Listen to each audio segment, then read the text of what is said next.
शुरू उस अल्लाह के नाम से जो बड़ा मेहरबान निहायत रहम फरमाने वाला है। अस्सलाम वालेकुम तमाम देखने, सुनने और समझने वालों को अल्फाज ज़िंदगी टीवी में एक बार फिर से खुशामदीद। दोस्तों, एक मरतबा एक साहबी हजूर पाक सल्लल्लाहु अलैहि वसल्लम की खिदमत में आते हैं और फरमाते हैं, मेरा एक पड़ोसी है, उसके घर से खजूर के दरख्त की शाखें यूँ लटकती हैं तो वो गिर के टूटती है तो मेरे बच्चे उठा के उसको खा लेते हैं। वो आके मेरे बच्चों के मुंह से खजूर छीन लेता है। मैं आपसे एक गुजारिश करता हूँ, क्या आप उसको समझाएं कि मेरे बच्चों के साथ ऐसा ना किया करें, मैं बहुत गरीब आदमी हूँ। तो हुजूर पाक ने उस शख्स को अपने पास बुलाया। वो मुनाफिक था, मुसलमान नहीं था। तो उसको ये कहा कि तू ये खजूर इन बच्चों को खाने दे, मैं गारंटी देता हूँ मैं जन्नत में तेरे को खजूर दिलाऊंगा। वो कहता है नहीं नहीं, वो तो मुनाफिक था। वो कहता है नहीं, ऐसी बात नहीं है या रसूलुल्लाह, मेरे बच्चों को वो बहुत पसंद है, इसलिए मैं किसी को नहीं दे सकता।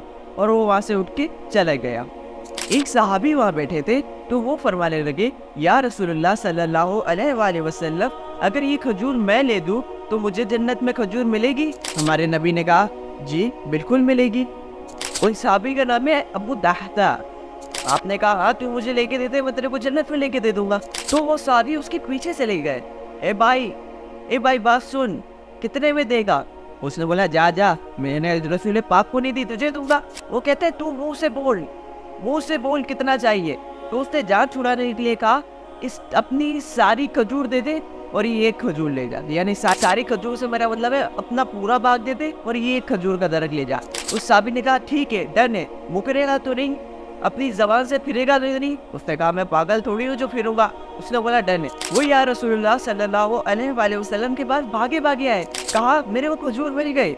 हजूर ने फरमाया, वो कैसे? तो उन्होंने कहा कि मैंने अपने सारा बाग दे दिया और वो एक खजूर ले ली। आपने कहा, फिर मेरा सौदा भी बदल गया। मैंने कहा था एक खजूर दिलाऊंगा, लेकिन मैं अब अपनी आंखों से देख रहा हूँ मेरे अल्लाह ने तेरे लिए जन्नत में खजूरों के दरख्तों की लाइन लगा दी है। अल्लाह ने तेरे लिए सैकड़ों खजूरें बना दी है, सैकड़ों महल बना दिए हैं। ये है ईमान की निशानी मेरे भाइयों, ये है मोहब्बत की निशानी।